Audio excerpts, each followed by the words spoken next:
Is it a dream or reality? The world is in a state of chaos. The world is literally turned upside down. Characters suffer mental and physical trauma. How can a director who deliberately blurs the lines between reality and dream and explores difficult psychological issues effectively draw the audience into the story and create characters that the audience can understand and empathize with?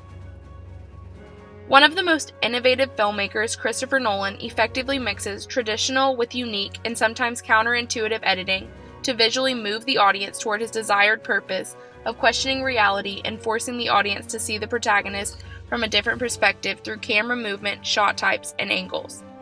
Let's examine two of Nolan's movies, Inception and The Dark Knight, to understand how his use of symbolic and syntax codes work together to convey meaningful visual messages, to draw in and force his audiences to question reality and question and understand the character's psychological issues.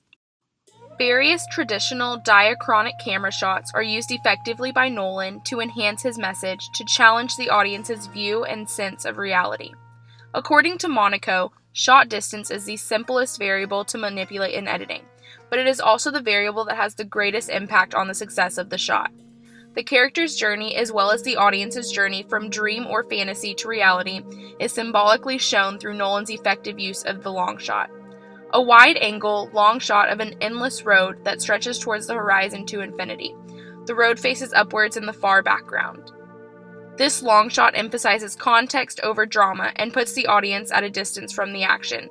This shot contributes to Nolan's overall theme of the distortion of reality and to challenge the audience to question reality. This long shot also fulfills Nolan's purpose of challenging the audience to explore the infinite possibilities of the human mind alongside his characters. Nolan explores psychological traits of his characters in each of his movies. This is effectively done through traditional camera shots. Nolan's use of close-ups and then pulling out to wide shots serves to set the scene's emotional tone and to reveal the psychological struggles of each character. In this close-up, the audience sees the character's eyes, but it is unclear if the eyes are filled with confusion or wonder. We can see the character visually questioning, is this a dream or is this reality? Thereby fulfilling Nolan's desired purpose of challenging the audience to question reality.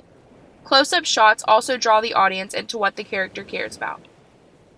The interrogation scene in The Dark Knight shows Nolan's masterful use of traditional diachronic camera shots and fluid camera movement to demonstrate the unreal, that Batman and Joker may be equally dependent on one another. Nolan's effective editing in mixing several traditional camera shots and angles is best illustrated in the scene with Batman, Joker, and Commissioner Gordon. At the beginning of the scene, Nolan achieves his purpose, showcasing the Joker as an isolated, deprived character through the use of a high-angled long shot on the Joker sitting alone in the dark. An unimaginable character with obvious psychological problems. Throughout the scene, Nolan uses close-up shots of each of the characters to achieve his goal of making the audience nervous and fearful of the Joker, and to emphasize with Batman and the Commissioner. Monaco believes the use of close-up shots can restrict our view of the setting, thus the audience will be left in a disoriented state. Nolan goes further and uses point-of-view shots in this scene to give the audience a feel for what characters are experiencing. In Inception, Nolan uses these various shot distances to make the audience feel anxious and uncertain. It forces the audience to question reality and wonder what will happen next. Close-ups and cutting and over-the-shoulder point of views are effective in emphasizing the characters' emotions and making the audience feel anxious and nervous along with the characters. Now let's talk about one of Nolan's most unique shots, the camera roll. This has become a signature editing move for Nolan. Forrest Wickman talks extensively about Nolan's use of the camera roll. The camera does a barrel roll that turns everything in the frame on its side and then upside down. Nolan purposefully uses this syntax technique to make the audience feel what his characters are feeling, that the world is turning on its head and then upside down. He masterfully manipulates the scene to make his argument that the world is distorted. Nolan uses this technique over and over in Inception, turning the audience's traditional view of reality and the world upside down. In this scene, Nolan strapped the camera to a rolling set, allowing it to continue to roll on its side throughout the action fight in the hotel hallway. We also saw Nolan's use of the barrel roll in The Dark Knight when the Joker, the villain, is trying to persuade Batman to embrace his distorted world of anarchy. Just as we begin to understand a character, the camera is rolled on its side. The audience loses their equilibrium seeing the character from a new angle and perspective. In this scene, Batman captures Joker, and just as the Joker appears close to convincing Batman of his view of the world, we see this villain and his ideas upside down until Nolan employs the camera roll at this key moment. When the camera rolls, the Joker is now right side up while the rest of the world in the shot is upside down.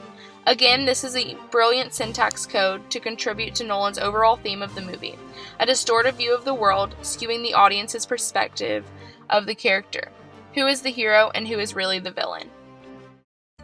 Finally, Nolan also uses a counterintuitive style of editing. This is characterized by editing that capitalizes on the opposite of what the audience expects. There are certain shots in his movie that would normally and traditionally be considered a money shot, which according to Laura Grinstaff, is a shot that is proactive and memorable for the audience. However, instead of capitalizing on this shot, Nolan cuts the shot to black, leaving the audience perplexed. In The Dark Knight, Nolan suddenly cuts off the Joker's memorable laugh so that the laugh is not intimidating, but instead sounds like a weak squeal. In Inception, Cobb is the main character caught between reality and a dream. He spins a top on the table to determine what state he is in. Nolan brilliantly cuts the shot before it is over. After a close-up of Cobb, Nolan switches the camera to a subjective shot. The shot is framed from Cobb's point of view. The audience sees what Cobb sees, all his attention directed to his children, leaving the question of dream versus reality behind. Next, using the code of shot/reverse shot, the camera is moved back to the spinning top which begins to wobble, but this final shot is cut before the top falls. The audience is left to wonder where it began. Is this a dream or reality? The scene communicates Nolan's argument that reality may be distorted and can be more complex than even a dream. Christopher Nolan's movies are complex and at times difficult to follow, but Nolan's use of symbolic and syntax codes, including traditional and unique camera shots and angles, allow his stories to unfold visually. Nolan's editing and directorial style help him move his audience to his desired purpose. He literally and figuratively loves to turn the world upside down, leaving the audience questioning reality, and just as the audience begins to understand a character, he forces them to question their beliefs or motives. With camera shots such as his signature barrel roll, Nolan literally turns an audience's beliefs in reality and in the characters upside down, intentionally cutting or editing a shot before the audience expects it to end and leaving the audience wondering, dream or reality.